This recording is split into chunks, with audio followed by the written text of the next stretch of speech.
des millions d'exemplaires vendus à travers le monde, des débats passionnés, des critiques, des controverses enflammées. Rarement un ouvrage aura suscité tant de polémiques et de passion que le Da Vinci Code, écrit par Dan Brown. Dans son roman, l'auteur développe une thèse pour le moins explosive. L'histoire d'un secret vieux de 2000 ans caché par les églises chrétiennes et certains initiés. Cette théorie, qui n'a rien de nouveau, se fonde sur l'histoire de Jésus et de Marie-Madeleine. Tous deux auraient été mariés, ils auraient vécu dans le sud de la France et auraient même eu une descendance royale. Une théorie soi-disant basée sur des faits réels, cachés et codés tout au long de l'histoire par un groupe d'initiés dont faisait partie notamment Léonard de Vinci, d'où le titre du roman. En fait, l'auteur du Da Vinci Code s'est très largement inspiré, via certains ouvrages, d'une affaire extraordinaire, celle de Rennes-le-Château, un petit village perdu au pied des Pyrénées, un village connu pour l'histoire extraordinaire de son curé, Béranger Saunière, qui aurait découvert à la fin du XIXe siècle un immense trésor. Il n'est pas possible de s'intéresser à l'histoire des mentalités, à l'histoire des religions, à tout ce qui fait en quelque sorte le substrat de notre civilisation sans s'intéresser à Rennes-le-Château, parce que c'est un des lieux où véritablement a fleuri l'énigme en quelque sorte. Et c'est un lieu où est maintenu le mystère, non seulement le mystère matériel sur la présence ou non de ce trésor et sur les sources de revenus du cher abbé Saunière, mais aussi le mystère sur un certain nombre des fondements de la pensée chrétienne. Comme vous allez le voir, une grande partie des faits, des énigmes, des lieux et même les noms des personnages du Da Vinci Code sont issus de la réalité. Une réalité bien plus incroyable et qui dépasse de loin la fiction du roman le plus lu de ce nouveau millénaire. Ce que vous allez découvrir n'est pas une fiction. C'est une enquête basée sur des faits strictement réels et qui commence, comme le roman de Dan Brown, par un mystérieux assassinat.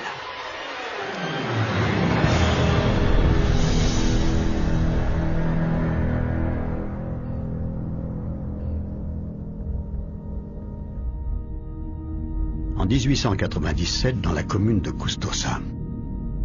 Nous sommes dans le sud de la France, entre Pyrénées et Corbières, dans le département de l'Aude. C'est là que vit un certain abbé Antoine Gélis. Âgé de 70 ans, le vieux curé vit paisiblement dans cette petite commune de quelques dizaines d'âmes.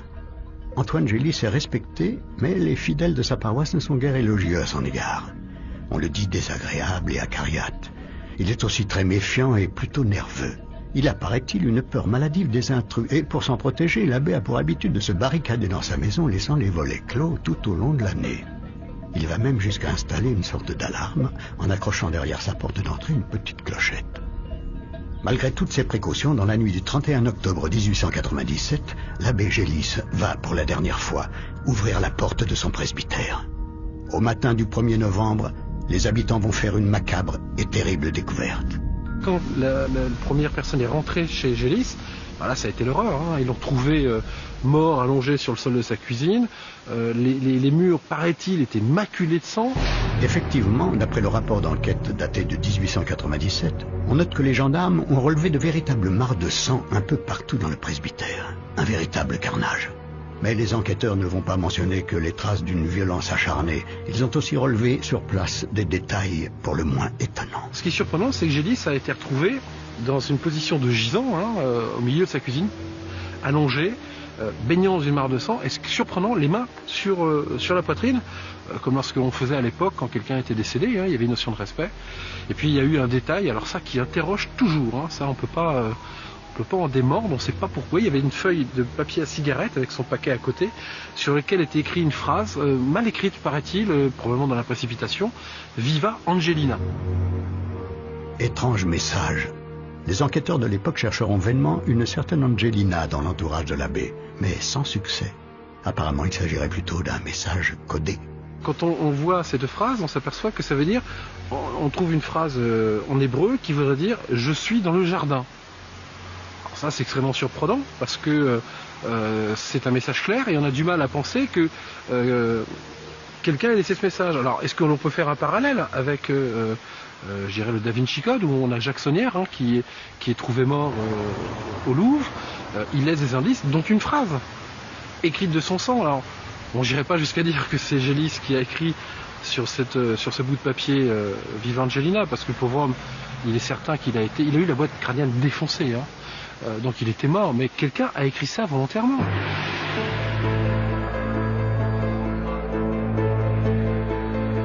un élément mystérieux qui n'est pas le seul à laisser perplexes les enquêteurs.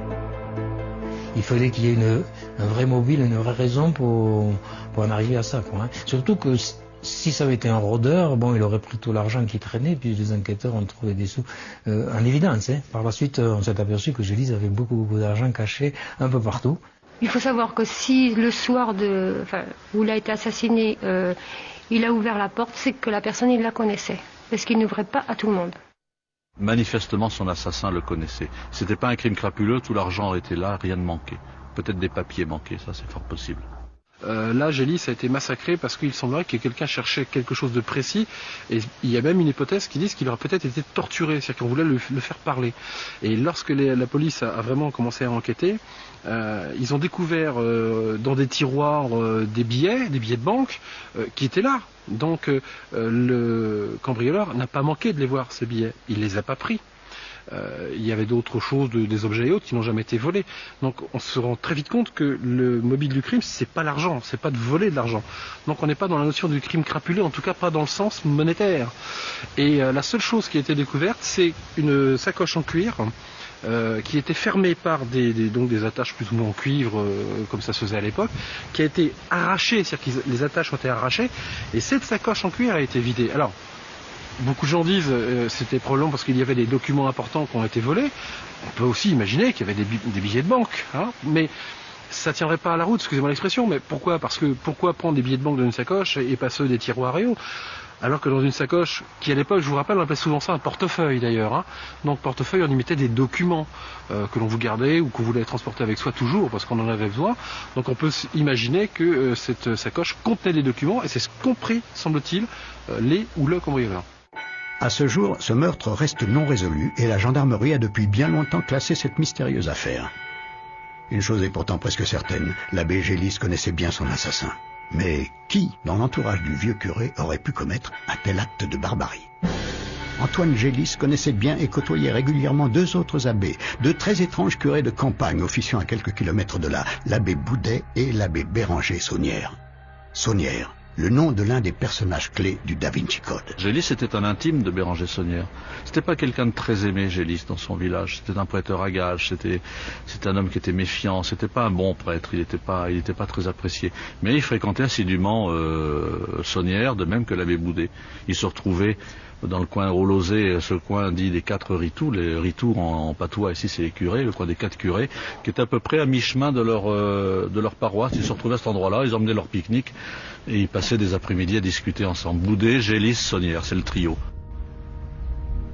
Un bien curieux trio. Après Gélis, le mystérieux curé assassiné, intéressons-nous à l'abbé Boudet. Lui aussi un bien étrange personnage. Un homme qui, contrairement à l'abbé Gélis, était très apprécié par ses fidèles. Henri Boudet vit à cette époque à Rennes-les-Bains, une ville thermale réputée où il officie depuis 1872. Après son arrivée dans la commune, l'abbé Boudet va se mettre à la rédaction de 2 livres, 2 ouvrages énigmatiques qu'il publiera à compte d'auteur et qui sont pour le moins édifiants. C'est un homme, c'est un lettré, hein, c'est quelqu'un de très intelligent, passionné par la minéralogie et l'histoire de sa région. Ça, c'est fondamental. Il avait vraiment des activités très très pointues dans ce domaine-là. Il était reconnu comme étant quelqu'un de bien placé dans les sociétés lettrées de la région, aussi bien carcassonnaise, mais également à Paris. Hein. Il était en relation avec les sociétés, je dirais, intellectuelles de Paris, des belles lettres. Il échangeait des textes. Et puis, tout d'un coup, on ne sait pas ce qui lui prend. Cet homme qui était réputé pour un grand lettré et respecté comme tel, ben, il écrit un livre. Il écrit un livre qui s'appelle La vraie langue celtique ou le cromlech de Rennes-les-Bains. Cromlech, je le rappelle rapidement, hein, Cromlech c'est un ensemble de menhirs, on va dire, de pierres dressées qui forment un cercle. On en trouve en Bretagne, on en trouve, le plus célèbre étant Stonehenge en Angleterre. Donc voilà ce qu'est un cromlech. Et lui il dit, il y a le cromlech de Rennes-les-Bains. Le problème, c'est qu'il n'existe aucun cromlech à Rennes-les-Bains. Cet ouvrage lui vaudra les critiques et les moqueries de toutes les sociétés savantes de l'époque. Il faut dire que l'abbé Boudet y développe une théorie pour le moins incroyable. Pour lui, l'origine de la langue celtique viendrait tout simplement de l'anglais moderne. Mais il y a encore plus étrange. Ce qui interpelle dans l'œuvre de Boudet, c'est qu'il décrit beaucoup de choses d'une façon très précise. Entre autres, il me souvient, il parle des reines, des villes qui s'appellent Rennes en France, et il va citer toutes les reines. même Rennes-les-Bains, ou les Bains de Rennes, parce que n'oublions pas que c'était les Bains de Rennes, non pas Rennes-les-Bains à l'origine. Hein. Eh bien, il parle de tout sauf d'une, Rennes-le-Château, qui se trouve à 2 km au-dessus de Rennes-les-Bains. Très surprenant. On continue dans ce genre d'exemple, on parle des menhirs. Il cite des tas de menhirs qui n'existent pas, il cite des tas de cromlechs que l'on ne voit pas, sauf un. Et le seul menhir dont ne parle pas l'abbé Boudet se trouve à Arques, une petite commune à quelques kilomètres seulement de Rennes-le-Château et de Rennes-les-Bains. Cette pierre dressée au milieu de nulle part est l'objet d'une légende locale qui raconte que ce menhir sert de bouchon à l'entrée d'une immense caverne et que le jour où l'on retirera cette pierre, tous les vents de la terre s'engouffreront et provoqueront la fin du monde. Mais revenons à l'abbé Henri Boudet, mort en 1914. Il laissera derrière lui un étrange ouvrage accompagné d'une étonnante carte dessinée par son frère. Ils sont tous les deux aujourd'hui enterrés au cimetière du petit village d'Axa. On a Henri Boudet qui fait le livre et Edmond Boudet qui fait la carte liée à ce livre qui est censé nous présenter les différents détails du cromlech. Son frère, lui, on ne le voit jamais. Henri Boudet, on le voit à travers son livre, mais Edmond Boudet, il est toujours en arrière. Et ils sont réunis à travers la mort dans ce tombeau. Et même sur la tombe, le mystère continue. L'abbé Boudet, avant de mourir, a souhaité faire graver un dernier message encore visible aujourd'hui. Sur ce tombeau était gravé un livre avec le nom du Christ en grec, sauf qu'il semblerait que ce ne soit pas vraiment du grec. Ça y ressemble, ça me rappelle un livre, ça y ressemble, mais c'est pas vraiment ce que l'on croit. Il semblerait que lorsqu'on prend cette phrase à l'envers, l'epsilon de la fin ne soit pas un epsilon mais un 3, on se retourne. Je vous rappelle qu'on est encore dans les inversions, c'est surprenant. Et on arriverait à 310-11, qui serait une indication pour aller voir dans le livre, sur une zone particulièrement précise du livre et qui amène peut-être un indice. Que pourraient donc signifier ces chiffres? Le nombre 310 correspond à la toute dernière page du livre de l'abbé Boudet. Quant au nombre 11, il pourrait tout simplement nous guider vers la 11e page du livre. Mais a priori, cette page 11 ne contient rien de très clair nous mettant sur la voie d'un hypothétique code. Parmi les nombreuses hypothèses, il en existe une très récente qui consisterait à retourner le livre. Dans ce cas, en chiffre romain, le 9 se transformerait alors en 11, le fameux chiffre 11 romain que l'on trouve sur la tombe. Il suffirait alors de se rendre à la page 9, à la 11e ligne du livre de l'abbé. On trouverait un nouvel indice ou peut-être une nouvelle énigme.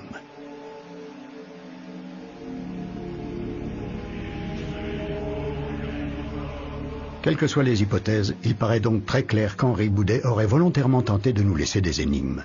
Des énigmes assez semblables à celles que l'on retrouvera près d'un siècle plus tard dans le roman de Dan Brown. Mais pour quelle raison? Et surtout, pour découvrir quoi?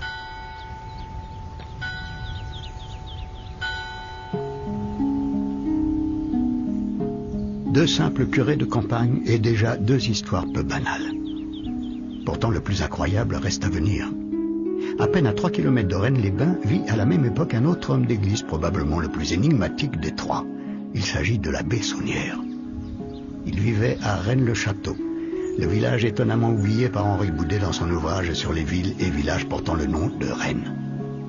Béranger Saunière, un homme très ambitieux, très énergique, à la carrure imposante et qui va marquer à jamais l'histoire de ce petit village perché sur une colline de l'Aude. C'était un gaillard, disons, qui devait voisiner 100,90 m, forte tête, qui employait tous les moyens pour arriver à ses buts et à ses objectifs. Je pense que les gens du village admiraient le prêtre, peut-être en le craignant un peu. Béranger Saunière est un voisin, il est né à Montazel. C'est le fils d'une famille de notables du coin. C'est pas le fils de pauvres petits paysans, hein. C'est des gens qui ont une bonne aisance. Mais il connaît bien l'endroit, il venait chasser, pêcher ici sur le territoire de la commune quand il était gosse. Et en fait, il parle patois, tout le monde le connaît depuis longtemps, et il vient occuper un poste de prêtre. Point. Sa mission au départ ici est purement, je dis bien au départ, lorsqu'il arrive, purement la mission d'un prêtre, d'un curé de campagne. À son arrivée en 1885, le jeune abbé va découvrir sa nouvelle église dédiée à Marie-Madeleine depuis près de 1000 ans. Il trouve une église en fort piteux état, ça c'était pas le premier à s'en apercevoir, hein. Il y avait les prêtres précédents l'avaient signalé aussi. Et donc il va se lancer dans la restauration peu de temps après son arrivée, disons 1 an après, dans la restauration de son église. Et pour restaurer son église, évidemment, il frappe à la porte du maire, mais le maire lui dit qu'il n'y a pas d'argent. Donc s'il n'y a pas d'argent, et s'il veut restaurer l'église, il faut qu'il aille chercher de l'argent ailleurs. Et alors chercher de l'argent ailleurs, c'est assez dur, malgré qu'à l'époque, on était quand même plus d'honneur qu'aujourd'hui. Qu'est-ce qu'il fait? Il lance, pas une souscription, on pourrait appeler ça même une souscription, mais il demande aux gens de l'aider à restaurer son église.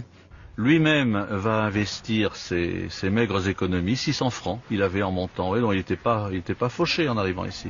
600 francs or, ça représente quand même une petite somme. Cet argent, il va l'investir pour restaurer la toiture, pour qu'il ne pleuve plus dans l'église, et il va commencer les restaurations du presbytère, mais il n'a pas de moyens. L'église en partie rénovée voit donc revenir les fidèles. L'abbé Saunière va très vite se mettre à prêcher et à défendre la cause royaliste.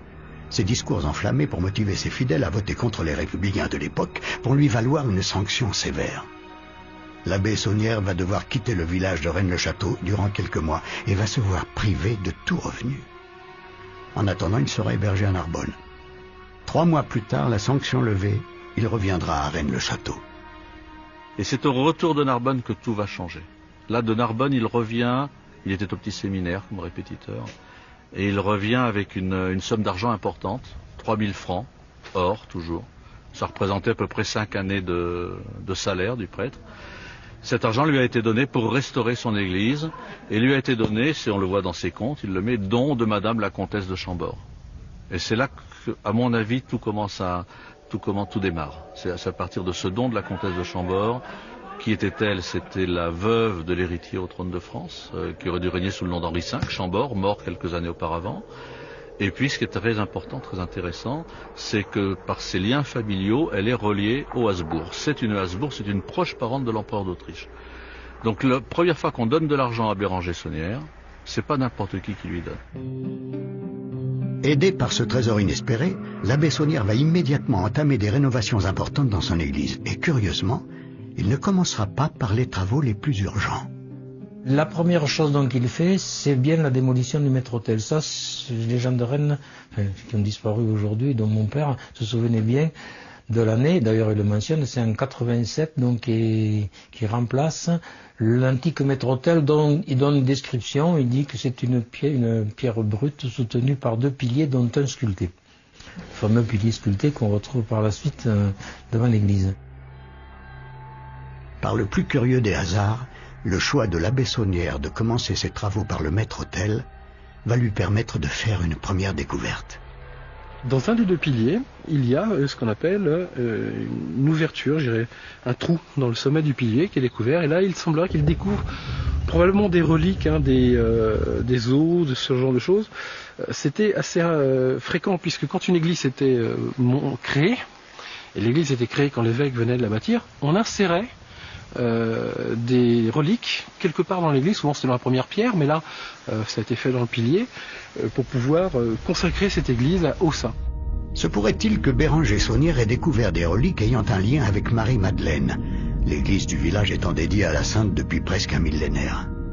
Les travaux vont continuer et très vite le curé, aidé par quelques gens du village, va faire une nouvelle et bien plus importante découverte.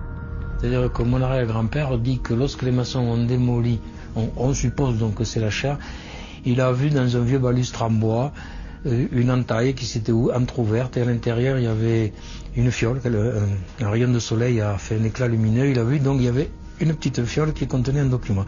Et il va porter ce document à l'abbé Saunière, sans savoir ce qu'il va devenir par la suite. L'abbé Saunière a dû lui dire merci mon brave, ça c'est certainement quelques reliques qui se trouvent là. Grâce à ce que contenait ce message, il va se diriger au fond de l'église, il va montrer à 2 maçons qu'il a fait appeler pour l'aider une grande dalle sur le sol, qui n'a aucune marque particulière, il leur demande de la soulever, il la soulève, et puis première surprise, la dalle, la partie qui est enfoui, qui est retourné face contre terre et richement sculpté. C'est un très beau bas-relief d'époque carolingienne, ça c'est la première surprise.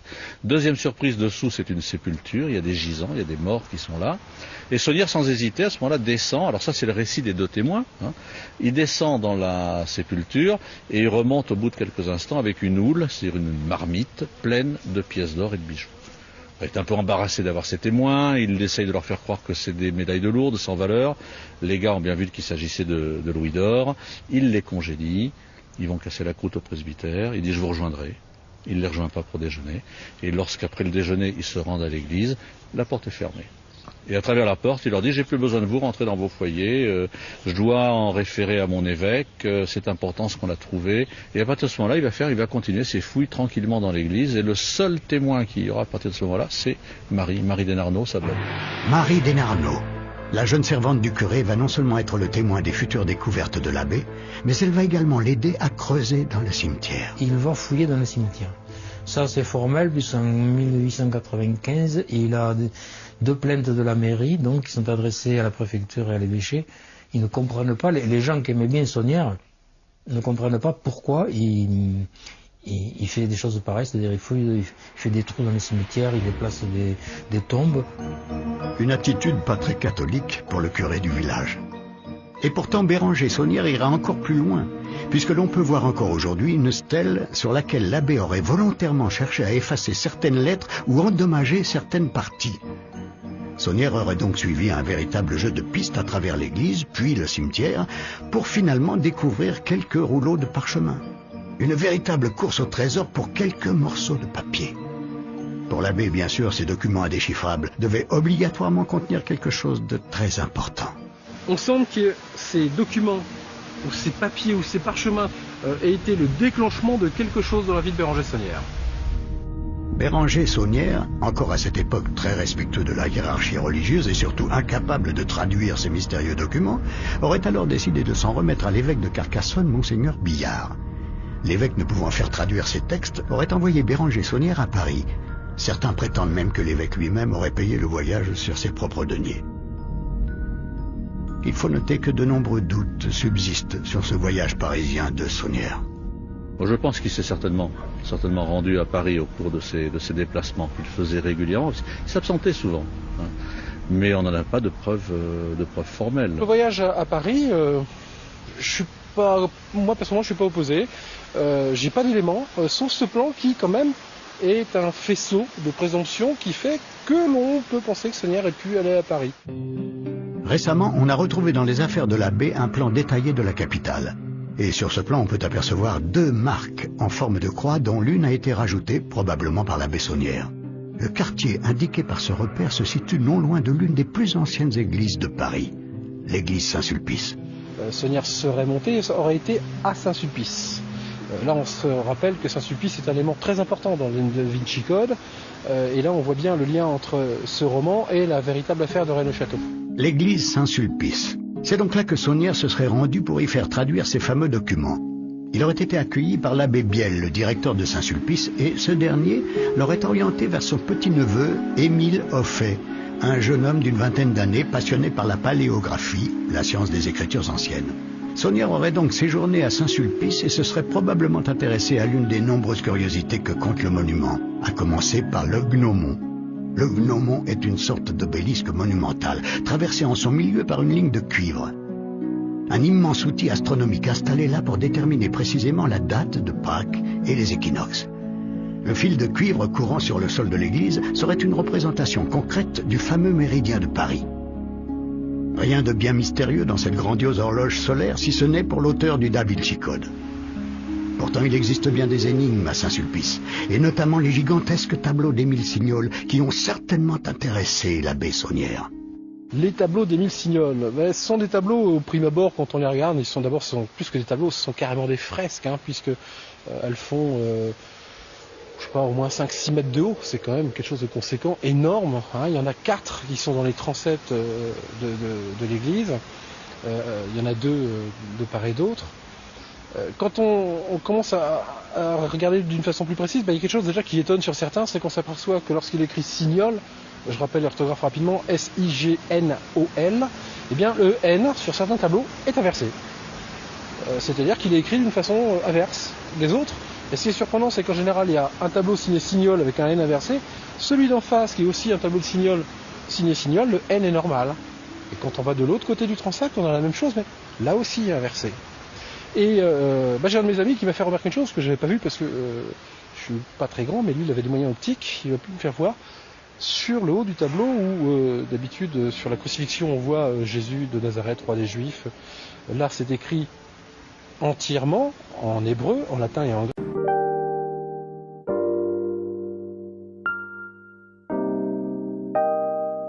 grec. Et là, c'est surprenant parce que c'est l'ensemble de la phrase qui est écrite à l'envers.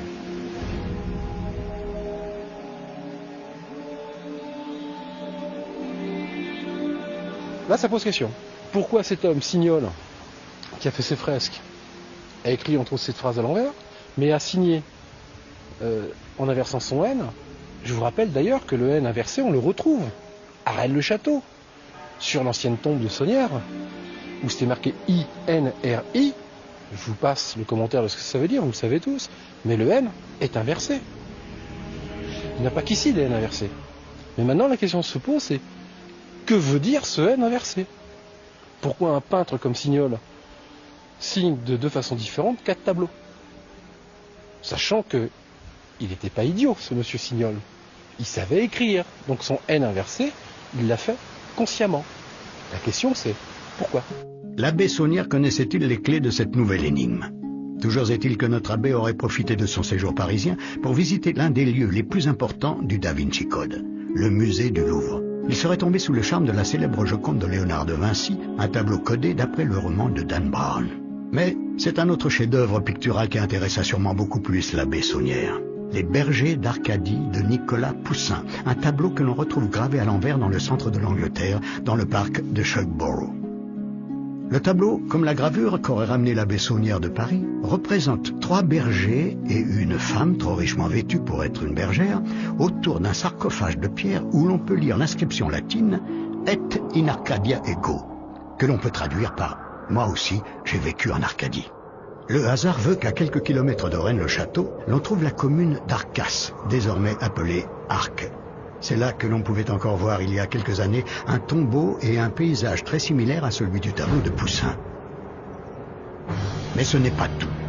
C'est également ici que l'on trouve le fameux menhir oublié par l'abbé Boudet et l'étrange légende qui nous parle d'une immense caverne qui ne doit jamais être ouverte sous peine de provoquer la fin du monde.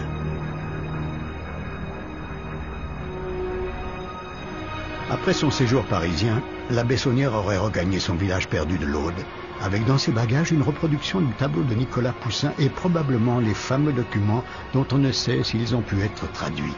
Ce qui est certain, c'est que dès son retour à Rennes-le-Château, Béranger Saunière va entreprendre des travaux démesurés comparés à la taille du village. Ce qu'il faut savoir, c'est que l'idée de faire un domaine, en fait, de faire des constructions à Rennes, il l'a assez tôt, puisque dès 95, je crois, il démolit, il a acheté au nom de Marie déjà, donc les masures qui étaient devant le vieux presbytère, il va les faire raser. Donc c'est là où va s'élever par la suite la Villa Béthanie. Donc il a déjà idée certainement de faire quelque chose d'important à Rennes. En quelques années, une tour néo-gothique, de grands jardins aménagés, un mini-zoo exotique, une spacieuse villa, un calvaire, des fontaines et une verrière vont surgir du sol. Toutes ces constructions dédiées à Marie-Madeleine vont coûter une fortune à Béranger Saunière, qui n'est pourtant, souvenez-vous, qu'un simple curé de campagne dans un village comptant à peine une centaine d'habitants. Il a dépensé beaucoup d'argent dans des constructions. Il a réagi, il a été pris dans une spirale de constructeurs pour laquelle il lui a fallu certainement avoir d'énormes moyens. Où, quand, comment, mystère. Pour beaucoup, l'abbé Saunière aurait tout simplement trouvé un immense trésor. C'est d'ailleurs cette théorie qui attira dès 1960 de nombreux chasseurs de trésors à Rennes-le-Château et aux alentours. Tous se mirent à fouiller, à creuser, au point que certaines constructions du village menacèrent de s'effondrer sur les tunnels creusés anarchiquement dans le sous-sol de la commune. Ce mythe du fabuleux trésor fut pourtant entretenu par la fameuse Marie Desnarnaud, la servante de l'abbé Saunière, qui vécut jusqu'en 1953. Elle disait donc Saunière avait trouvé un trésor. Donc ce qui était admis assez facilement puisqu'on avait vu des pièces d'or trouvées dans l'église, donc ça pouvait expliquer. Mais surtout, elle rajoutait donc aux gens de Rennes qui l'interrogeaient, dont à mon père qui à l'époque avait 18 ans quand la mort du curé, elle disait « Mes pauvres enfants, vous marchez sur de l'or sans même le savoir ». Donc ça, elle l'a bien dit. Elle disait aussi, avec ce que monsieur le curé a laissé, on pourrait faire vivre Rennes pendant 100 ans, il en resterait encore. Est-ce qu'elle a voulu protéger, trouver une explication qui passait, et l'histoire du trésor passait très bien. Les gens acceptaient, puisqu'ils avaient vu ça, bon, le curé était riche, voilà. Je ne crois pas à cette théorie de trésor qui l'a aidé à construire ce que nous voyons aujourd'hui. Et quand on voit dans tous ces cahiers de comptes, et ça on les a aujourd'hui, qu'il met un temps infini et qu'il est relancé sans arrêt pour payer, honnêtement, s'il avait eu l'argent qu'on lui attribue, eh bien, je ne sais pas s'il aurait attendu tant de temps. En même temps, s'il avait été vraiment aussi riche qu'on l'a dit, je crois qu'il n'aurait pas eu des petits problèmes quand il arrête les travaux par moment, c'est parce qu'il manque de trésorerie, donc ça c'est clair. Donc il faut qu'il aille voir dans des banques pour retirer des liquidités. On voit que de l'argent rentre sur ses cahiers de compte, et c'est à ce moment-là qu'il rembourse les factures. Donc, autrement dit, il attend qu'on lui donne de l'argent pour payer ce qu'il doit. Il était en rapport épistolaire avec une banque à Budapest, la banque Fritz Dortch. J'ai retrouvé ça dans ses papiers. Intéressant quand même pour un curé de campagne. Il n'y aurait donc pas de fabuleux trésor à Rennes-le-Château. Pourtant, l'histoire très chargée de ce village pourrait laisser penser que certaines civilisations auraient pu y enfouir leurs richesses. À commencer par les Visigoths, un peuple de guerriers qui envahit une grande partie de l'Europe au 5e siècle de notre ère et qui avait fait de Rédé, l'ancien nom de Rennes-le-Château, l'une de leurs places fortes. On prétend, certains avancent qu'il y a caché quelque part à Rennes-le-Château un fameux trésor qui pourrait être, mais on n'en est pas certain du tout, le trésor des Visigoths, et bien entendu ça fait toujours rêver les foules. Et ce fameux trésor des Visigoths ne serait rien de moins que l'immense et mythique trésor de Jérusalem, gardé au cœur même du temple de Salomon. Il fut pillé par les Romains au 1er siècle de notre ère. Toutes ces richesses furent alors expédiées à Rome. On peut d'ailleurs encore voir aujourd'hui gravé sur l'arche de Titus l'arrivée de ce trésor dans la capitale romaine. Ils ont ramené vers le centre, ils ont récupéré en quelque sorte les richesses locales et dont le fameux trésor du temple. Alors ils l'ont ramené à Rome et il se trouve que le trésor se trouvait à Rome au moment du fameux sac des Visigoths. On est là donc en 407 au tout début du 5e siècle. Il se pourrait à partir de là, quand je dis se pourrait, on en a une quasi-certitude, que les Visigoths se soient chargés de cet extraordinaire trésor de Jérusalem et l'aient emporté. Eux-mêmes voulaient le ramener chez eux. On en perd la trace de ce trésor, on ne sait pas ce qu'il devient. À partir du moment où il est en possession des Visigoths, il devient en quelque sorte un trésor mythique puisqu'il perd sa réalité. Et à partir de ce moment-là, il fait l'objet de toutes les suppositions du monde. Le trésor des Visigoths aurait très bien pu passer par Carcassonne ou, pourquoi pas, à quelques kilomètres de là, à Rennes-le-Château. Là même où des siècles plus tard, l'abbé Saunière aurait découvert de mystérieux documents. Ce qui est intéressant avec ce trésor, ce trésor de Jérusalem qui a tant fait fantasmer depuis 2000 ans, c'est qu'il est composé non seulement d'un certain nombre de richesses matérielles, qui ont notamment beaucoup intéressé les historiens allemands du 19e siècle. Vous voyez, il y avait véritablement là, je dirais, une sorte de fascination pour l'or, tout simplement, pour les extraordinaires éléments matériels du trésor. Mais il y a aussi toute la dimension spirituelle, un certain nombre d'écrits notamment, qui sont parmi les fondements même du judaïsme et qui comportent une part de témoignages plus récents sur ce que nous appelons le Nouveau Testament, qui donc pourrait donner un certain nombre d'éclairages sur les évangiles et sur la vie du Christ. Béranger Saunière aurait-il pu découvrir des documents historiques liés à la véritable vie de Jésus? De nombreux détails troublants appuieraient cette théorie, à commencer par l'Église. L'abbé Saunière fit inscrire sur le fronton une phrase en latin, « Terribilis est locus iste », ce qui signifie Ce lieu est terrible. Un accueil plutôt étrange qui se poursuit dès l'entrée avec une statue d'un diable qui scrute les fidèles d'un regard terrifiant. D'autres questions se posent aux visiteurs, comme ces deux enfants Jésus, l'un porté par Joseph, l'autre par Marie. Et puis il y a cette incroyable station 14, où l'on découvre la mise au tombeau du Christ de nuit. Un sacrilège pour la religion juive et l'Église catholique qui n'enterre jamais ses morts après le coucher du soleil. Alors pourquoi l'abbé aurait-il fait peindre cette pleine lune? Et puis il y a Marie-Madeleine omniprésente que l'on retrouve sur l'autel face à une croix faite d'un bois vivant et comportant de nombreux bourgeons. L'abbé Saunière y aurait également rajouté personnellement le paysage énigmatique que l'on peut voir à gauche de la Sainte.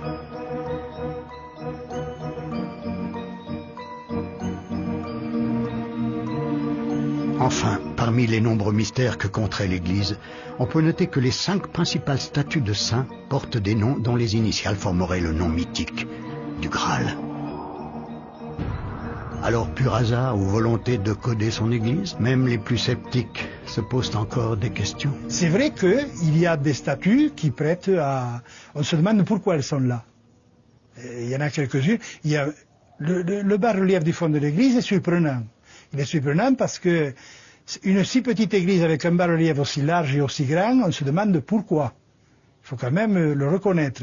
Derrière, il y a une fresque qui est magnifique d'ailleurs. On dirait un tableau de maître. Je ne sais pas si les gens l'ont regardé parce qu'ils ne regardent que le rond de bosse qui est devant, mais ils ne voient pas la beauté du tableau qui est derrière, qui fait la largeur de l'église. La chose personnellement qui me semble la plus étonnante, c'est en dépit de la démultiplication des scènes liées à Marie-Madeleine, l'oubli de la scène la plus essentielle de sa vie, c'est-à-dire le moment où Jésus ressuscité lui apparaît. Encore une fois, cet oubli presque impensable pour un curé de cette époque pose de nombreuses questions. On imagine un envers de la vie de l'abbé, une vie cachée, et il aurait pu avoir accès à certaines informations concernant un secret qui concernerait Marie-Madeleine. Mais que sait-on exactement de Marie-Madeleine? Qu'en pensent les historiens? Qui était-elle pour l'Église? Marie-Madeleine pour l'Église est une femme de mauvaise vie, prostituée ou courtisane, qui, en rencontrant Jésus, s'est convertie au christianisme. À partir de là, elle a une place importante auprès de Jésus, qu'il aurait guéri des 7 démons qu'il a possédés, et une place importante au point qu'il l'a choisi pour être le premier témoin de sa résurrection, puisque selon Marc et selon Jean, c'est à elle que Jésus ressuscité apparaît en premier, et c'est elle qui va charger d'annoncer la nouvelle de sa résurrection à l'ensemble des autres disciples. Il est très difficile de savoir ce qu'était Marie-Madeleine pour le Christ. Certains ont prétendu qu'elle était tout simplement sa femme. Effectivement, la position sociale, l'appartenance ethnique et religieuse du Christ laissait entendre qu'il aurait dû être marié, effectivement. Et que, à partir du moment où Marie-Madeleine apparaît assez régulièrement sur son parcours, il aurait pu être marié à Marie-Madeleine. Mais rien ne permet de l'affirmer. C'est une supposition, c'est une possibilité qui, entre nous soit dit, si vous voulez, mon propre point de vue n'est pas tout à fait aberrante, mais sur laquelle on ne peut absolument rien fonder de définitif. Marie-Madeleine était-elle une prostituée? Sûrement pas. Était-elle l'épouse du Christ? Bien malin qui peut l'affirmer. En tout cas, elle faisait partie du cercle des fidèles. Elle était parmi les apôtres. On la voit à plusieurs reprises y figurer. Alors le Da Vinci Code va beaucoup plus loin que ça. Il va même jusqu'à nous dire que Léonard de Vinci, très informé de la question, aurait représenté Marie-Madeleine à la droite du Christ sur la fameuse scène. Là, c'est une interprétation qui est au mieux fantaisiste. Officiellement pour l'Église, Marie-Madeleine aurait fini ses jours dans le sud de la France, près de Saint-Maximin, où se dresse aujourd'hui une basilique où l'on peut encore voir les reliques de la Sainte. Pour moi, incontestablement, il y a un mystère Marie-Madeleine dans le sud de la France. C'est-à-dire que j'ai la conviction que Marie-Madeleine s'est bien rendue dans le sud de la France, qu'elle y a été enterrée, et que très certainement, elle n'est pas venue toute seule. C'est-à-dire qu'elle a sans doute ramené le corps du Christ avec elle.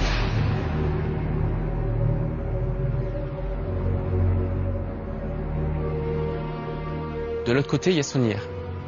qui vouent un culte effréné à Marie-Madeleine.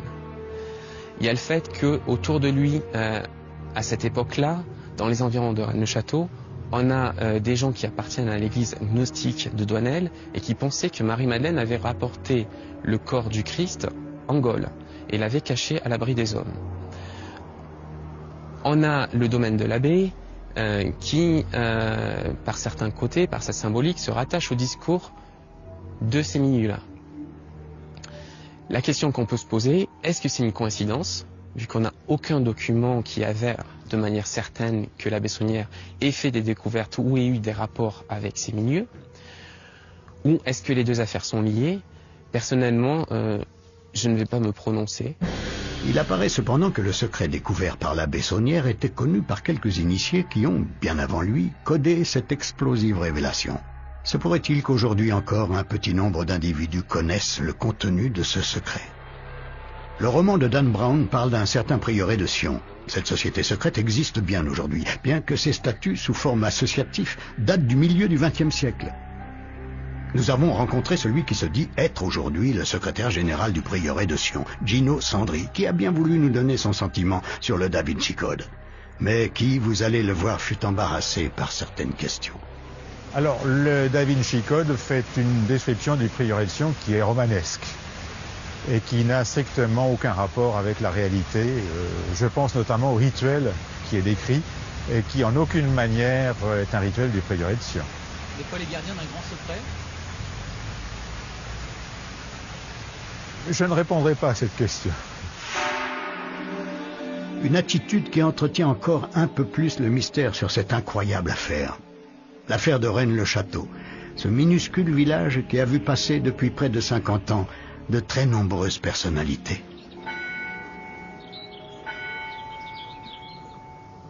Moi, personnellement, j'ai rencontré des princes, des grandes familles de France qui sont venus. Comme ça. Peut-être ces gens comme nous, ils lisent, ils s'intéressent. D'après des gens qui étaient au musée, qui ont eu des activités là-bas, il y a eu le roi du Maroc, il y a eu il y a eu beaucoup de monde qui serait passé à Rennes.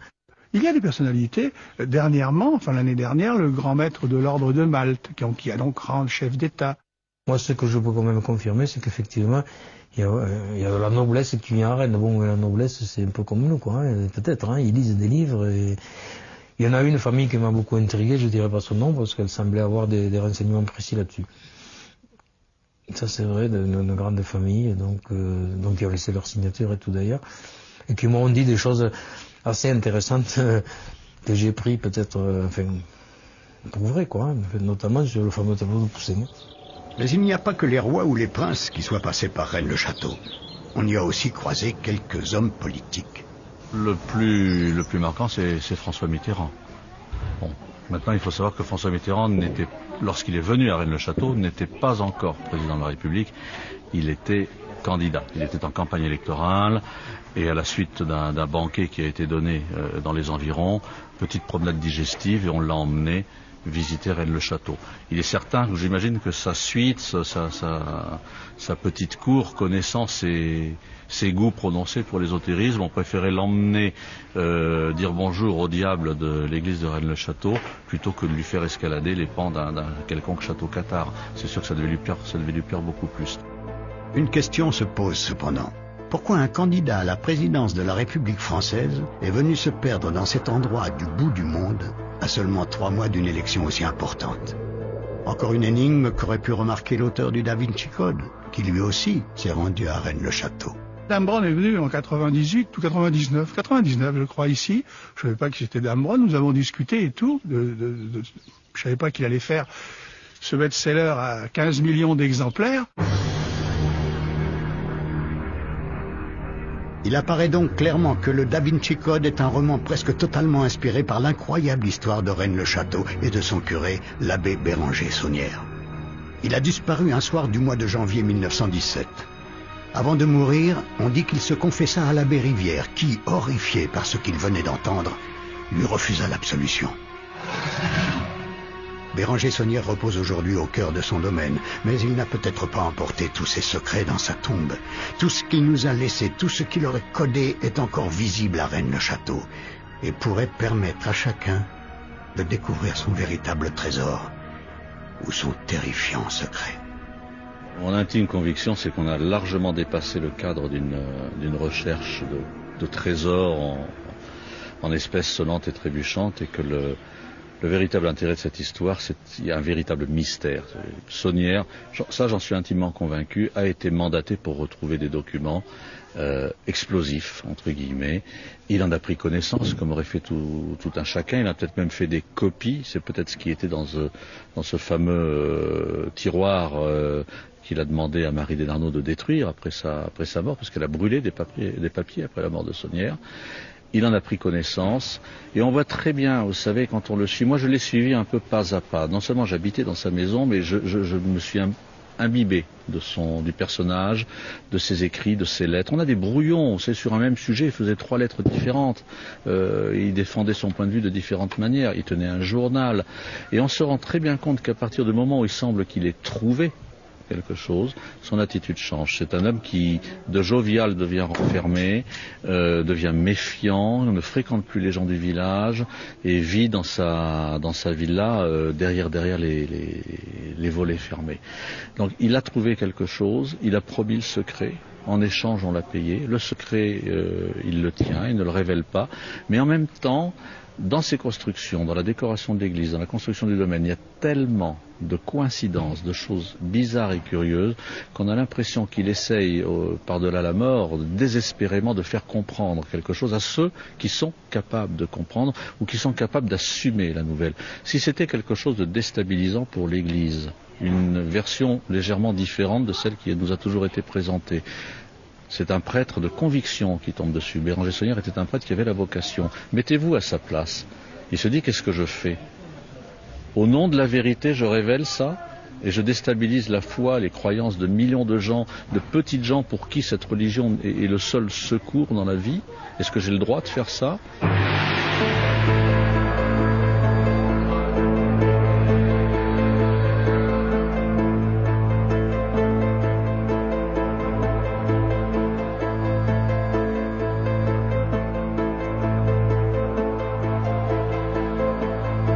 J'ai une intime conviction que Rennes-le-Château est lié à un secret beaucoup plus gros, qui en soi finalement ne serait pas dramatique dans notre 21e siècle, mais qui bouleverserait comme les esprits, parce que peut-être que ça ferait prendre en compte des mensonges que nous avons eus depuis 2000 ans.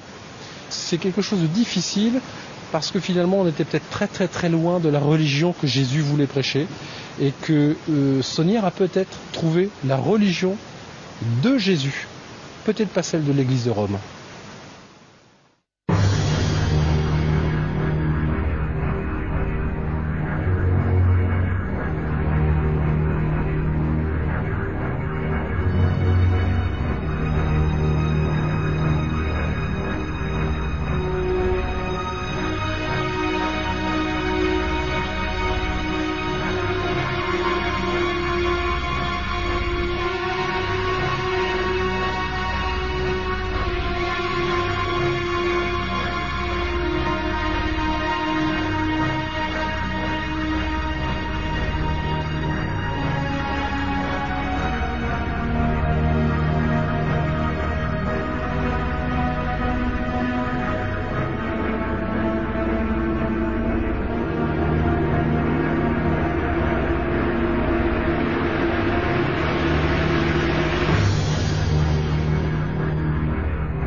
de deux façons différentes 4 tableaux. Sachant que il n'était pas idiot, ce monsieur Signol. Il savait écrire. Donc son N inversé, il l'a fait consciemment. La question c'est, pourquoi? L'abbé Saunière connaissait-il les clés de cette nouvelle énigme? Toujours est-il que notre abbé aurait profité de son séjour parisien pour visiter l'un des lieux les plus importants du Da Vinci Code, le musée du Louvre. Il serait tombé sous le charme de la célèbre Joconde de Léonard de Vinci, un tableau codé d'après le roman de Dan Brown. Mais c'est un autre chef-d'œuvre pictural qui intéressa sûrement beaucoup plus l'abbé Saunière. Les bergers d'Arcadie de Nicolas Poussin, un tableau que l'on retrouve gravé à l'envers dans le centre de l'Angleterre, dans le parc de Shugborough. Le tableau, comme la gravure qu'aurait ramené l'abbé Saunière de Paris, représente 3 bergers et une femme trop richement vêtue pour être une bergère, autour d'un sarcophage de pierre où l'on peut lire l'inscription latine « Et in Arcadia ego », que l'on peut traduire par « Moi aussi, j'ai vécu en Arcadie ». Le hasard veut qu'à quelques kilomètres de Rennes-le-Château, l'on trouve la commune d'Arcas, désormais appelée Arques. C'est là que l'on pouvait encore voir il y a quelques années un tombeau et un paysage très similaire à celui du tableau de Poussin. Mais ce n'est pas tout. C'est également ici que l'on trouve le fameux menhir oublié par l'abbé Boudet et l'étrange légende qui nous parle d'une immense caverne qui ne doit jamais être ouverte sous peine de provoquer la fin du monde.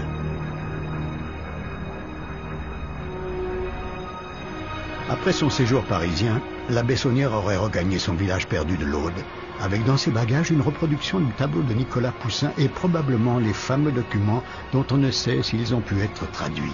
Ce qui est certain, c'est que dès son retour à Rennes-le-Château, Béranger Saunière va entreprendre des travaux démesurés comparés à la taille du village. Ce qu'il faut savoir, c'est que l'idée de faire un domaine, enfin de faire des constructions à Rennes, il l'a assez tôt, puisque dès 95, je crois, il démolit, il a acheté au nom de Marie déjà, donc les masures qui étaient devant le vieux presbytère, il va les faire raser. Donc c'est là où va s'élever par la suite la Villa Béthanie. Donc il a déjà idée certainement de faire quelque chose d'important à Rennes. En quelques années, une tour néo-gothique, de grands jardins aménagés, un mini-zoo exotique, une spacieuse villa, un calvaire, des fontaines et une verrière vont surgir du sol. Toutes ces constructions dédiées à Marie-Madeleine vont coûter une fortune à Béranger Saunière, qui n'est pourtant, souvenez-vous, qu'un simple curé de campagne dans un village comptant à peine une centaine d'habitants. Il a dépensé beaucoup d'argent dans des constructions. Il a été pris dans une spirale de constructeurs pour laquelle il lui a fallu certainement avoir d'énormes moyens. Où, quand, comment? De coder son église, même les plus sceptiques se posent encore des questions. C'est vrai qu'il y a des statues qui prêtent à... On se demande pourquoi elles sont là. Il y en a quelques-unes. Il y a... Le bas-relief du fond de l'église est surprenant. Il est surprenant parce que une si petite église avec un bas-relief aussi large et aussi grand, on se demande pourquoi. Il faut quand même le reconnaître. Derrière, il y a une fresque qui est magnifique d'ailleurs. On dirait un tableau de maître. Je ne sais pas si les gens l'ont regardé parce qu'ils ne regardent que le rond de bosse qui est devant, mais ils ne voient pas la beauté du tableau qui est derrière, qui fait la largeur de l'église. La chose personnellement qui me semble la plus étonnante, c'est en dépit de la démultiplication des scènes liées à Marie-Madeleine, l'oubli de la scène la plus essentielle de sa vie, c'est-à-dire le moment où Jésus ressuscité lui apparaît. Encore une fois, cet oubli presque impensable pour un curé de cette époque pose de nombreuses questions.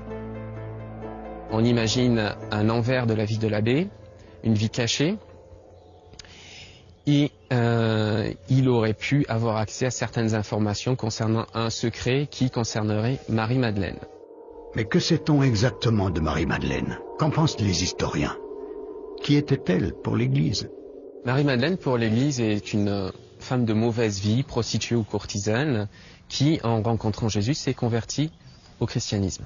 À partir de là, elle a une place importante auprès de Jésus, qu'il aurait guéri des 7 démons qu'il a possédés, et une place importante au point qu'il l'a choisi pour être le premier témoin de sa résurrection, puisque selon Marc et selon Jean, c'est à elle que Jésus ressuscité apparaît en premier, et c'est elle qui va charger d'annoncer la nouvelle de sa résurrection à l'ensemble des autres disciples. Il est très difficile de savoir ce qu'était Marie-Madeleine pour le Christ. Certains ont prétendu qu'elle était tout simplement sa femme. Effectivement, la position sociale, l'appartenance ethnique et religieuse du Christ laissait entendre qu'il aurait dû être marié, effectivement.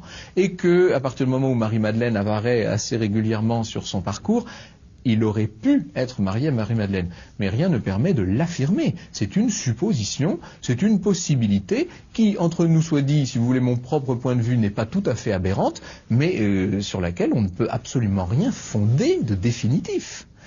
Marie-Madeleine était-elle une prostituée? Sûrement pas. Était-elle l'épouse du Christ? Bien malin qui peut l'affirmer. En tout cas, elle faisait partie du cercle des fidèles. Elle était parmi les apôtres. On la voit à plusieurs reprises y figurer. Alors le Da Vinci Code va beaucoup plus loin que ça. Il va même jusqu'à nous dire que Léonard de Vinci, très informé de la question, aurait représenté Marie-Madeleine à la droite du Christ sur la fameuse scène.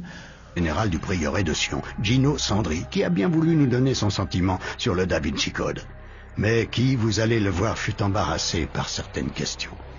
Alors, le Da Vinci Code fait une description du prieuré de Sion qui est romanesque et qui n'a strictement aucun rapport avec la réalité. Je pense notamment au rituel qui est décrit et qui en aucune manière est un rituel du prieuré de Sion. Des fois les gardiens d'un grand secret? Je ne répondrai pas à cette question. Une attitude qui entretient encore un peu plus le mystère sur cette incroyable affaire. L'affaire de Rennes-le-Château, ce minuscule village qui a vu passer depuis près de 50 ans de très nombreuses personnalités.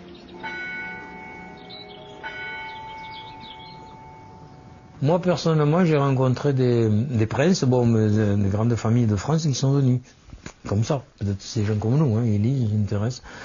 D'après des gens qui étaient au musée, enfin qui ont eu des activités là-bas, il y a eu le roi du Maroc, il y a eu Giscard, il y a eu beaucoup de monde qui serait passé à Rennes. Il y a des personnalités, dernièrement, l'année dernière, le grand maître de l'ordre de Malte, qui a donc rang de chef d'État. Moi, ce que je peux quand même confirmer, c'est qu'effectivement, il y a la noblesse qui vient à Rennes. Bon, la noblesse, c'est un peu comme nous, quoi. Peut-être, ils lisent des livres et... Il y en a une famille qui m'a beaucoup intrigué, je ne dirais pas son nom, parce qu'elle semblait avoir des renseignements précis là-dessus. Ça, c'est vrai, de grandes familles, donc qui ont laissé leur signature et tout d'ailleurs, et qui m'ont dit des choses assez intéressantes que j'ai pris peut-être, pour vrai, quoi, notamment sur le fameux tableau de Poussin. Mais il n'y a pas que les rois ou les princes qui soient passés par Rennes-le-Château. On y a aussi croisé quelques hommes politiques. Le plus marquant, c'est François Mitterrand. Bon, maintenant, il faut savoir que François Mitterrand, lorsqu'il est venu à Rennes-le-Château, n'était pas encore président de la République. Il était candidat. Il était en campagne électorale et à la suite d'un banquet qui a été donné dans les environs, petite promenade digestive et on l'a emmené visiter Rennes-le-Château. Il est certain que j'imagine que sa suite, sa petite cour, connaissant ses goûts prononcés pour l'ésotérisme, ont préféré l'emmener dire bonjour au diable de l'église de Rennes-le-Château plutôt que de lui faire escalader les pans d'un quelconque château cathare. C'est sûr que ça devait lui plaire beaucoup plus. Une question se pose cependant. Pourquoi un candidat à la présidence de la République française est venu se perdre dans cet endroit du bout du monde à seulement 3 mois d'une élection aussi importante? Encore une énigme qu'aurait pu remarquer l'auteur du Da Vinci Code, qui lui aussi s'est rendu à Rennes-le-Château. Dame Brown est venue en 98 ou 99 je crois ici. Je ne savais pas que c'était Dame Brown, nous avons discuté et tout. Je ne savais pas qu'il allait faire. Tout d'un coup, on ne sait pas ce qui lui prend. Cet homme qui était réputé pour un grand lettré et respecté comme tel, il écrit un livre. Il écrit un livre qui s'appelle La vraie langue celtique ou le cromlech de Rennes-les-Bains. Cromlech, je le rappelle rapidement, cromlech c'est un ensemble de menhirs, on va dire, de pierres dressées qui forment un cercle. On en trouve en Bretagne, on en trouve, le plus célèbre étant Stonehenge en Angleterre. Donc voilà ce qu'est un cromlech. Et lui il dit, il y a le cromlech de Rennes-les-Bains. Le problème, c'est qu'il n'existe aucun cromlech à Rennes-les-Bains. Cet ouvrage lui vaudra les critiques et les moqueries de toutes les sociétés savantes de l'époque. Il faut dire que l'abbé Boudet y développe une théorie pour le moins incroyable. Pour lui, l'origine de la langue celtique viendrait tout simplement de l'anglais moderne. Mais il y a encore plus étrange.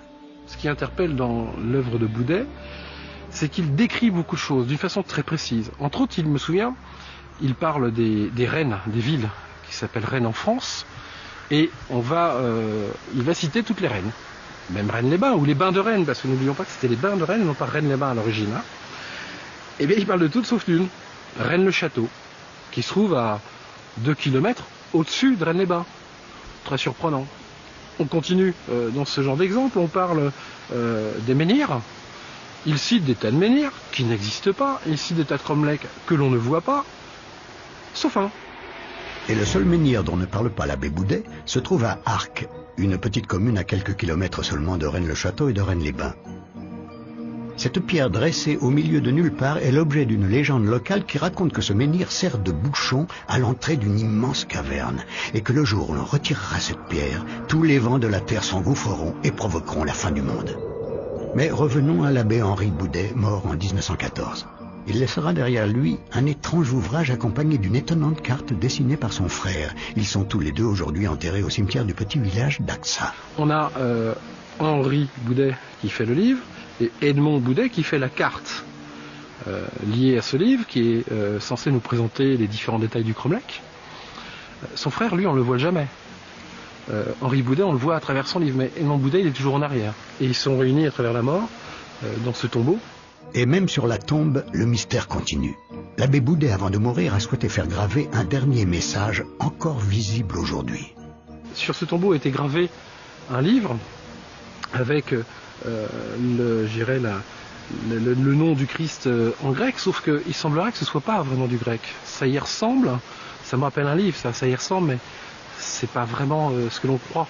Il semblerait que lorsqu'on prend cette phrase à l'envers, l'epsilon de la fin ne soit pas un epsilon mais un 3, on se retourne. Je vous rappelle qu'on est encore dans les inversions, c'est surprenant. Et on arriverait à 310-11, qui serait une indication pour aller voir dans le livre, sur une zone particulièrement précise du livre et qui amène peut-être un indice.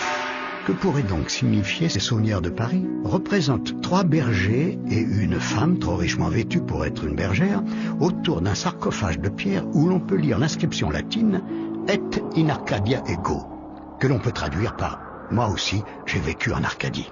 Le hasard veut qu'à quelques kilomètres de Rennes-le-Château, l'on trouve la commune d'Arcas, désormais appelée Arques. C'est là que l'on pouvait encore voir il y a quelques années un tombeau et un paysage très similaire à celui du tableau de Poussin. Mais ce n'est pas tout. C'est également ici que l'on trouve le fameux menhir oublié par l'abbé Boudet et l'étrange légende qui nous parle d'une immense caverne qui ne doit jamais être ouverte sous peine de provoquer la fin du monde.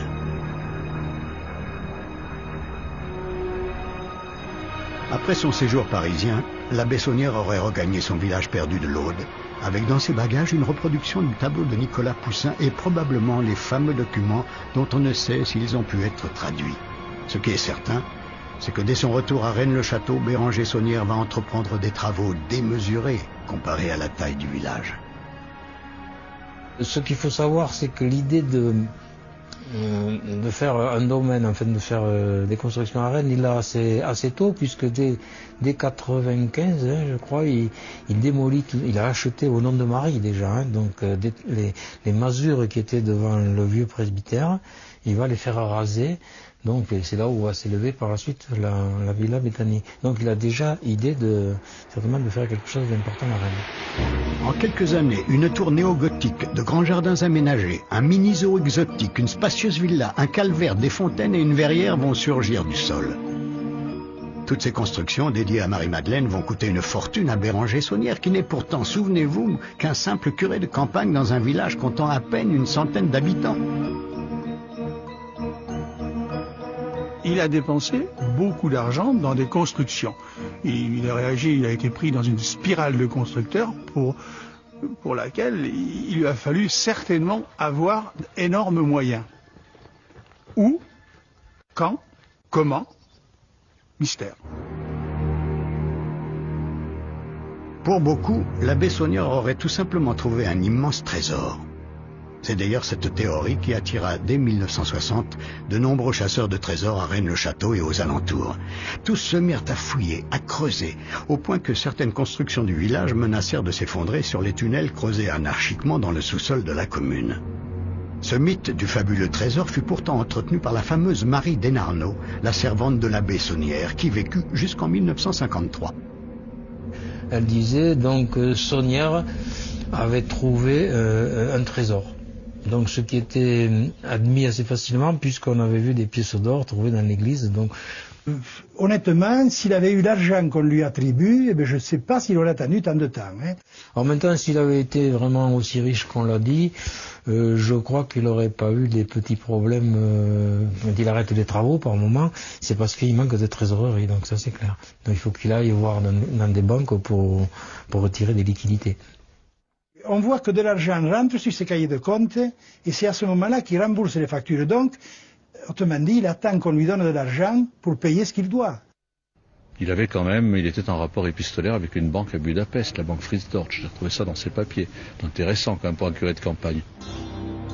Il n'y aurait donc pas de fabuleux trésor à Rennes-le-Château. Pourtant, l'histoire très chargée de ce village pourrait laisser penser que certaines civilisations auraient pu y enfouir leurs richesses. À commencer par les Visigoths, un peuple de guerriers qui envahit une grande partie de l'Europe au 5e siècle de notre ère et qui avait fait de Rédé, l'ancien nom de Rennes-le-Château, l'une de leurs places fortes.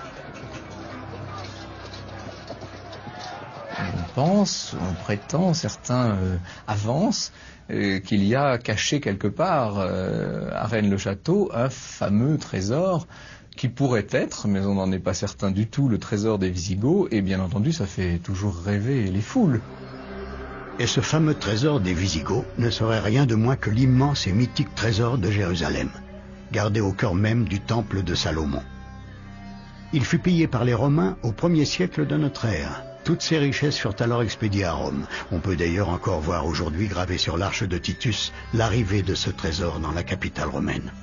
Ils ont ramené vers le centre, ils ont récupéré en quelque sorte les richesses locales et dont le fameux trésor du temple.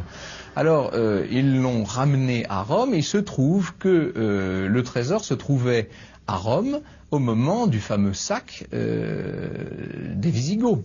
On est là donc en 407 au tout début du 5e siècle. Il se pourrait à partir de là, quand je dis se pourrait, on en a une quasi-certitude, que les Visigoths se soient chargés de cet extraordinaire trésor de Jérusalem et l'aient emporté. Eux-mêmes voulaient le ramener chez eux. On en perd la trace de ce trésor, on ne sait pas ce qu'il devient. À partir du moment où il est en possession des Visigoths, il devient en quelque sorte un trésor mythique puisqu'il perd sa réalité. Et à partir de ce moment-là, il fait l'objet de toutes les suppositions du monde. Le trésor des Visigoths aurait très bien pu passer par Carcassonne ou, pourquoi pas, à quelques kilomètres de là, à Rennes-le-Château. Là même où des siècles plus tard, la Bessonnière aurait découvert de mystérieux documents. Ce qui est intéressant avec ce trésor, ce trésor de Jérusalem qui a tant fait fantasmer depuis que ça, il va même jusqu'à nous dire que Léonard de Vinci, très informé de la question, aurait représenté Marie-Madeleine à la droite du Christ sur la fameuse scène. Là, c'est une interprétation qui est au mieux fantaisiste. Officiellement pour l'Église, Marie-Madeleine aurait fini ses jours dans le sud de la France, près de Saint-Maximin, où se dresse aujourd'hui une basilique où l'on peut encore voir les reliques de la Sainte. Pour moi, incontestablement, il y a un mystère Marie-Madeleine dans le sud de la France. C'est-à-dire que j'ai la conviction que Marie-Madeleine s'est bien rendue dans le sud de la France, qu'elle y a été enterrée, et que très certainement, elle n'est pas venue toute seule. C'est-à-dire qu'elle a sans doute ramener le corps du Christ avec elle.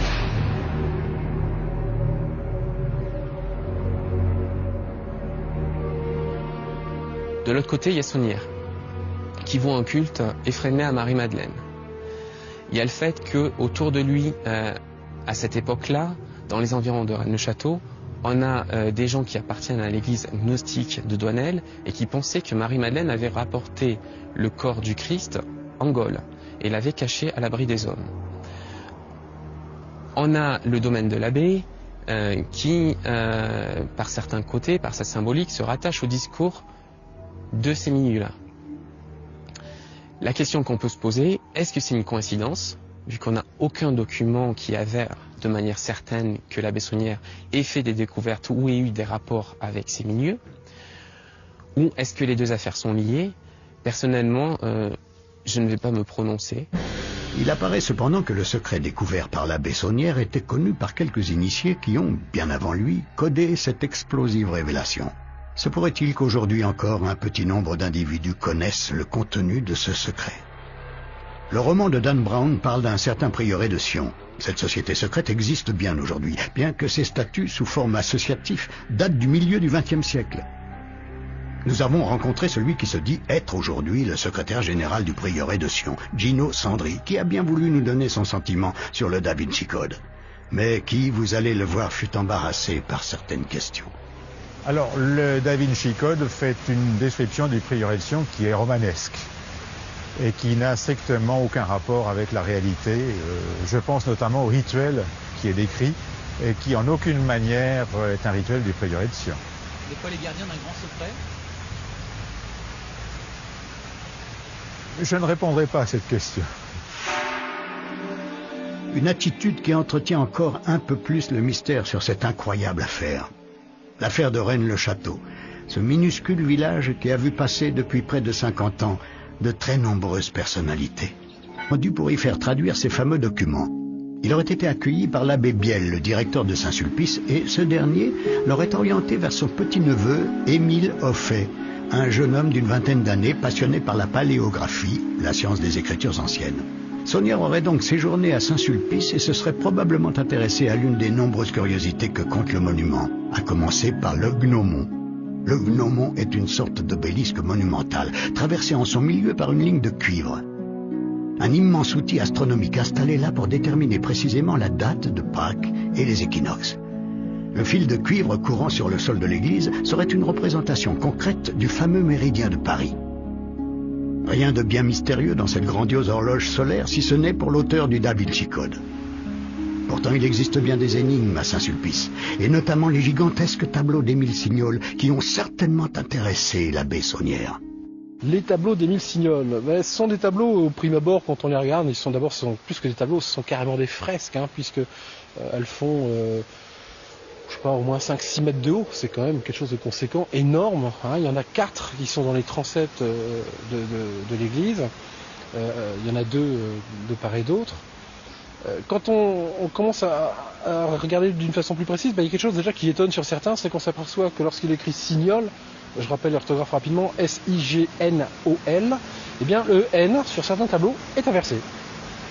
C'est-à-dire qu'il est écrit d'une façon inverse des autres. Et ce qui est surprenant, c'est qu'en général, il y a un tableau signé Signol avec un N inversé.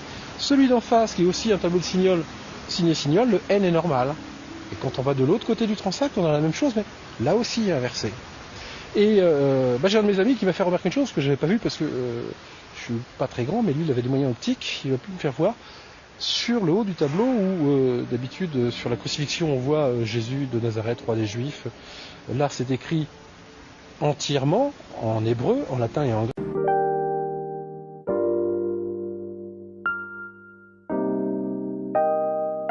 grec. Et là c'est surprenant parce que c'est l'ensemble de la phrase qui est écrite à l'envers.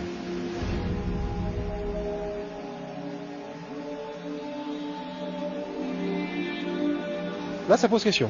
Pourquoi cet homme, Signol, qui a fait ces fresques, a écrit entre cette phrase à l'envers, mais a signé en inversant son N?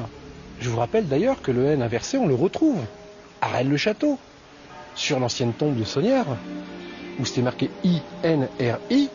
Je vous passe le commentaire de ce que ça veut dire, vous le savez tous, mais le N est inversé. Il n'y a pas qu'ici des N inversés. Mais maintenant, la question se pose, c'est que veut dire ce N inversé? Pourquoi un peintre comme Signol signe de 2 façons différentes 4 tableaux? Pensent les historiens. Qui était-elle pour l'Église? Marie-Madeleine pour l'Église est une femme de mauvaise vie, prostituée ou courtisane, qui, en rencontrant Jésus, s'est convertie au christianisme. À partir de là, elle a une place importante auprès de Jésus, qui l'aurait guéri des 7 démons qu'il a possédés, et une place importante au point qu'il l'a choisi pour être le premier témoin de sa résurrection, puisque selon Marc et selon Jean, c'est à elle que Jésus ressuscité apparaît en premier, et c'est elle qui va charger d'annoncer la nouvelle de sa résurrection à l'ensemble des autres disciples. Il est très difficile de savoir ce qu'était Marie-Madeleine pour le Christ. Certains ont prétendu qu'elle était tout simplement sa femme. Effectivement, la position sociale, l'appartenance ethnique et religieuse du Christ laissait entendre qu'il aurait dû être marié, effectivement. Et que, à partir du moment où Marie-Madeleine apparaît assez régulièrement sur son parcours, il aurait pu être marié à Marie-Madeleine. Mais rien ne permet de l'affirmer. C'est une supposition, c'est une possibilité qui, entre nous soit dit, si vous voulez, mon propre point de vue n'est pas tout à fait aberrante, mais sur laquelle on ne peut absolument rien fonder de définitif. Marie-Madeleine était-elle une prostituée? Sûrement pas. Était-elle l'épouse du Christ? Bien malin qui peut l'affirmer. En tout cas, elle faisait partie du cercle des fidèles. Elle était parmi les apôtres. On la voit à plusieurs reprises y figurer. Alors le Da Vinci Code va beaucoup plus loin que ça. Il va même jusqu'à nous dire que Léonard de Vinci, très informé de la question, aurait représenté Marie-Madeleine à la droite du Christ sur la fameuse scène. Là, c'est une interprétation qui est au mieux fantaisiste. Officiellement pour l'Église, Marie-Madeleine aurait fini ses jours dans le sud de la France, près de Saint-Maximin, où se dresse aujourd'hui une basilique où l'on peut encore voir les reliques de la sainte. Pour moi, incontestablement, il y a un mystère Marie-Madeleine dans le sud de la France. C'est-à-dire que j'ai la conviction que Marie-Madeleine s'est bien rendue dans le sud de la France, qu'elle y a été enterrée, et que très certainement, elle n'est pas venue toute seule. C'est-à-dire qu'elle a sans doute ramené le corps du Christ avec elle.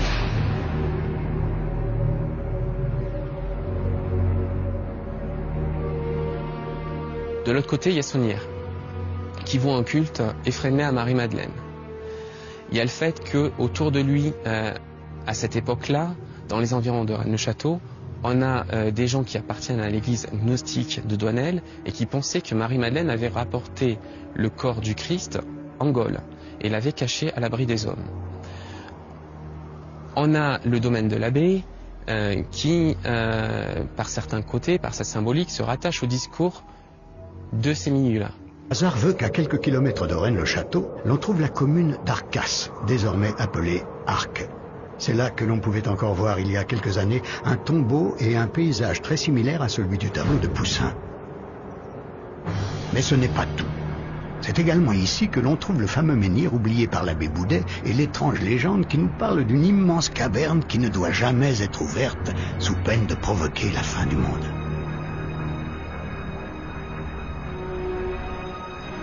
Après son séjour parisien, l'abbé Saunière aurait regagné son village perdu de l'Aude, avec dans ses bagages une reproduction du tableau de Nicolas Poussin et probablement les fameux documents dont on ne sait s'ils ont pu être traduits. Ce qui est certain, c'est que dès son retour à Rennes-le-Château, Béranger Saunière va entreprendre des travaux démesurés comparés à la taille du village.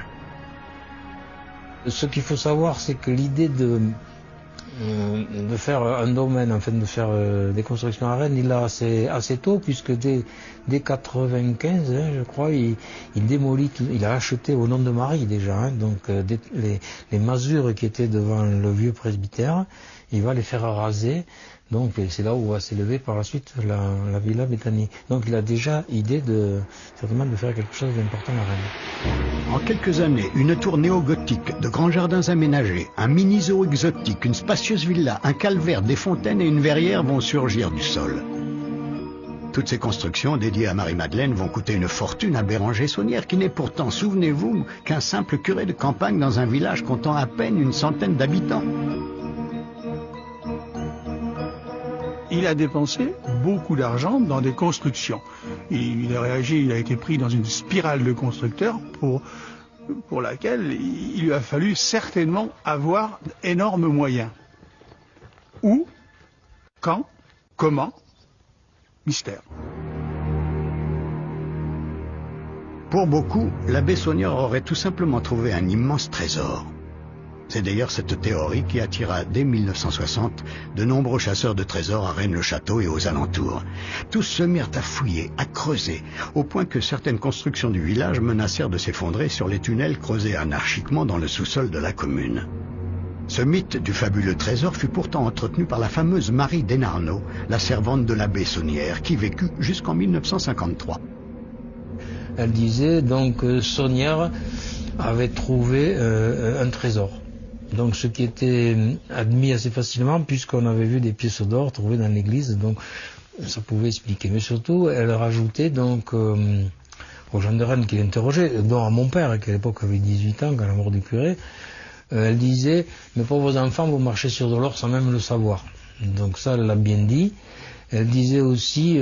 Très respectueux de la hiérarchie religieuse et surtout incapable de traduire ces mystérieux documents, aurait alors décidé de s'en remettre à l'évêque de Carcassonne, Monseigneur Billard. L'évêque, ne pouvant faire traduire ces textes, aurait envoyé Béranger Saunière à Paris. Certains prétendent même que l'évêque lui-même aurait payé le voyage sur ses propres deniers. Il faut noter que de nombreux doutes subsistent sur ce voyage parisien de Saunière. Je pense qu'il s'est certainement rendu à Paris au cours de ces déplacements qu'il faisait régulièrement. Il s'absentait souvent, hein. Mais on n'en a pas de preuves formelles. Le voyage à Paris, moi personnellement, je suis pas opposé. J'ai pas d'éléments, sauf ce plan qui, quand même, est un faisceau de présomption qui fait que l'on peut penser que Saunière ait pu aller à Paris.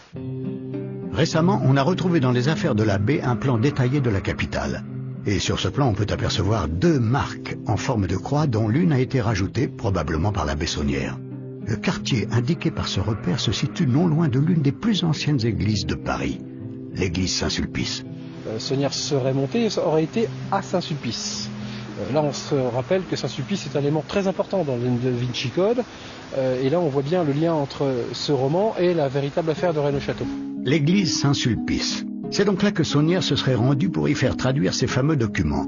Il aurait été accueilli par l'abbé Biel, le directeur de Saint-Sulpice, et ce dernier l'aurait orienté vers son petit-neveu, Émile Hoffet, un jeune homme d'une vingtaine d'années passionné par la paléographie, la science des écritures anciennes. Saunière aurait donc séjourné à Saint-Sulpice et se serait probablement intéressé à l'une des nombreuses curiosités que compte le monument, à commencer par le gnomon. Le gnomon est une sorte d'obélisque monumental, traversé en son milieu par une ligne de cuivre. Un immense outil astronomique installé là pour déterminer précisément la date de Pâques et les équinoxes. Le fil de cuivre courant sur le sol de l'église serait une représentation concrète du fameux méridien de Paris. Rien de bien mystérieux dans cette grandiose horloge solaire, si ce n'est pour l'auteur du Da Vinci Code. Pourtant, il existe bien des énigmes à Saint-Sulpice, et notamment les gigantesques tableaux d'Émile Signol qui ont certainement intéressé l'abbé Saunière. Les tableaux d'Émile Signol, ce sont des tableaux, au prime abord, quand on les regarde, ils sont d'abord, plus que des tableaux, ce sont carrément des fresques, hein, puisque elles font, je sais pas, au moins 5-6 mètres de haut. C'est quand même quelque chose de conséquent, énorme, hein. Il y en a 4 qui sont dans les transepts de l'église. Il y en a 2 de part et d'autre. Quand on commence à regarder d'une façon plus précise, il y a quelque chose déjà qui étonne sur certains, c'est qu'on s'aperçoit que lorsqu'il écrit Signol, je rappelle l'orthographe rapidement, S-I-G-N-O-L, eh bien le N sur certains tableaux est inversé. C'est-à-dire qu'il est écrit d'une façon inverse des autres. Et ce qui est surprenant, c'est qu'en général, il y a un tableau signé Signol avec un N inversé, celui d'en face qui est aussi... Il serait tombé sous le charme de la célèbre Joconde de Léonard de Vinci, un tableau codé d'après le roman de Dan Brown. Mais c'est un autre chef-d'œuvre pictural qui intéressa sûrement beaucoup plus l'abbé Saunière. Les bergers d'Arcadie de Nicolas Poussin, un tableau que l'on retrouve gravé à l'envers dans le centre de l'Angleterre, dans le parc de Shugborough.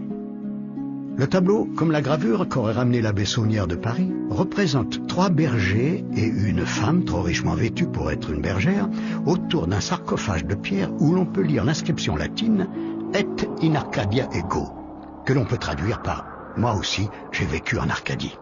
Le hasard veut qu'à quelques kilomètres de Rennes-le-Château, l'on trouve la commune d'Arcas, désormais appelée Arques. C'est là que l'on pouvait encore voir il y a quelques années un tombeau et un paysage très similaire à celui du tableau de Poussin. Mais ce n'est pas tout.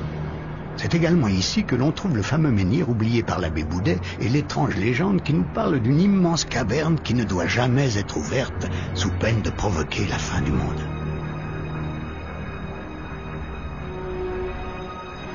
Après son séjour parisien, l'abbé Saunière aurait regagné son village perdu de l'Aude, avec dans ses bagages une reproduction du tableau de Nicolas Poussin et probablement les fameux documents dont on ne sait s'ils ont pu être traduits. Ce qui est certain, c'est que dès son retour à Rennes-le-Château, Béranger Saunière va entreprendre des travaux démesurés comparés à la taille du village. Ce qu'il faut savoir, c'est que l'idée de de faire un domaine, en fait, de faire des constructions à Rennes, il l'a assez tôt, puisque dès 95, hein, je crois, il démolit tout, il a acheté au nom de Marie déjà, hein, donc les masures qui étaient devant le vieux presbytère, il va les faire raser. Donc c'est là où va s'élever par la suite la Villa Béthanie. Donc il a déjà idée certainement de faire quelque chose d'important à Rennes. En quelques années, une tour néo-gothique, de grands jardins aménagés, un mini-zoo exotique, une spacieuse villa, un calvaire, des fontaines et une verrière vont surgir du sol. Toutes ces constructions dédiées à Marie-Madeleine vont coûter une fortune à Béranger Saunière, qui n'est pourtant, souvenez-vous, qu'un simple curé de campagne dans un village comptant à peine une centaine d'habitants. Il a dépensé beaucoup d'argent dans des constructions. Il a réagi, il a été pris dans une spirale de constructeurs pour laquelle il lui a fallu certainement avoir d'énormes moyens. Où, quand, comment, mystère. Pour beaucoup, l'abbé Saunière aurait tout simplement trouvé un immense trésor. C'est d'ailleurs cette théorie qui attira dès 1960 de nombreux chasseurs de trésors à Rennes-le-Château et aux alentours. Tous se mirent à fouiller, à creuser, au point que certaines constructions du village menacèrent de s'effondrer sur les tunnels creusés anarchiquement dans le sous-sol de la commune.